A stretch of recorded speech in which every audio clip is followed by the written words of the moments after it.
Well students, summer vacation से पहले हम लोग इंग्लिश ग्रामर को स्टडी कर रहे थे। आज हम इंग्लिश रीडर स्टार्ट कर रहे हैं। इंग्लिश रीडर का फर्स्ट चैप्टर एक पोएम है और पोएम का नाम है never give pain. Never give pain और इसके राइटर का नाम है R.W. Emerson. What is the meaning of never give pain? Never means कभी नहीं, गिव मीन्स देना एंड पेन मीन्स दर्द, तकलीफ। कभी दर्द नहीं देना मतलब कभी किसी को तकलीफ मत दो। इसी से संबंधित ये पोएम है। चलिए पूरी पोएम पढ़ते हैं और जानते हैं कि पोएट इसमें क्या कहता है। Little children never give pain to things that feel and live. Little children, छोटे बच्चों, never give pain, तकलीफ कभी मत दो, to things, उन चीज़ों को, that feel, जो महसूस करती हैं, and live, और जीवित रहती हैं। जो जीवित रहती हैं चीज़ें और जो जानदार है, जिनमें जान होती है, उनको तकलीफ मत दो। Let the gentle sparrow come for the crumbs you save at home. Let the gentle sparrow, Sajjan sparrow को, सज्जन गोरैया को, let come, आने दो, for the crumbs, उन टुकड़ों के लिए, you save at home, जो आप घर पर बचाते हो।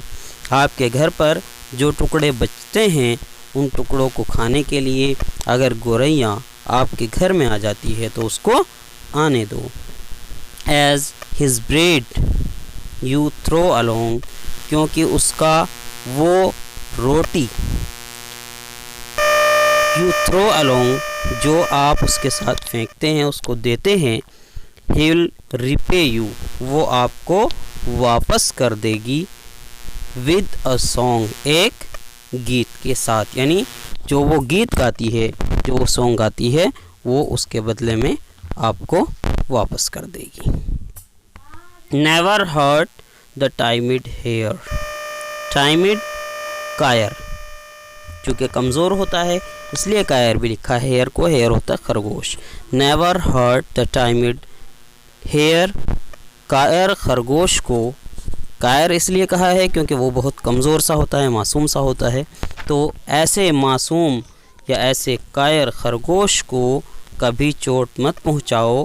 Peeping from her green grass layer, जो झांक रहा हो, पीपिंग झांक रहा हो, from her green grass layer, अपनी हरे घास की परत से, हरे घास के अंदर छुपा हुआ, हरे घास की परत के अंदर से अगर खरगोश झांक रहा है तो उसको चोट मत पहुंचाओ। Let her come and sport and play, उसे आने दो और खेलने दो।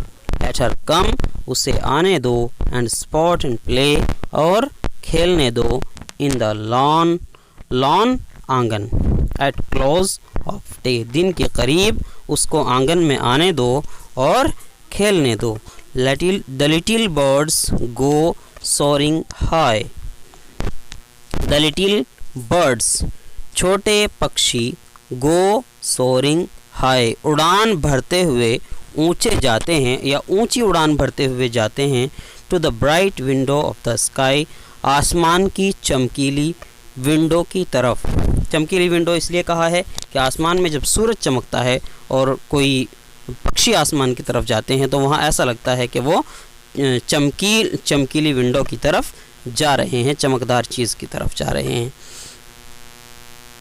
Singing as if they were always spring, singing as if they were always spring and fluttering on an untired wing. Singing गाते हैं, एज इफ ऐसा गाते हैं जैसे कि देयर वर ऑलवेज स्प्रिंग, जैसे कि हमेशा बसंत हो, वो इस तरह से गाते रहते हैं।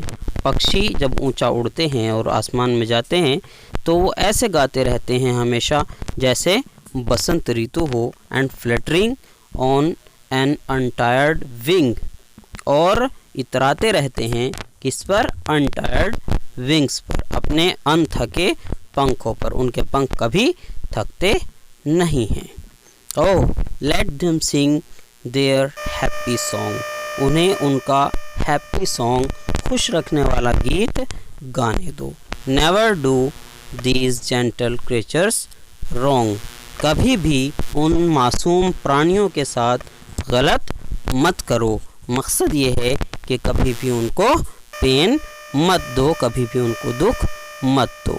Never give pain, never give pain, और कभी भी उनको दुख मत दो।